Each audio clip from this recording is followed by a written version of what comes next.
As a scientist, I have spent a lot of time developing therapies for people who have had a stroke and have trouble communicating.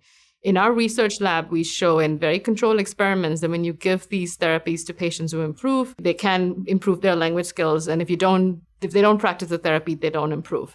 So this is great because people who come to our lab get better. But it was really frustrating because we weren't making a difference in people's lives. It was a drop in a bucket for what we could actually be doing for people who have had a stroke. My aunt had a stroke, and people have strokes all the time. So that's how constant therapy started. It was a need that we realized we needed to get this therapy that worked into the hands of people who needed it the most.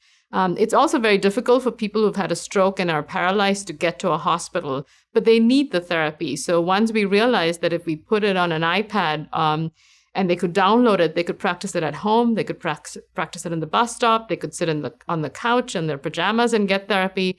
It seemed like a really a breakthrough way of providing them therapy. And that's how constant therapy started. We just finished delivering 50 million exercises to patients who've had a stroke. Thousands of people log into the software every day and practice therapy. They're in the United States, they're in Greece, they're in South Africa, they're in Australia. And they get precisely the therapy they need because the software program titrates what they need in terms of their problems communicating.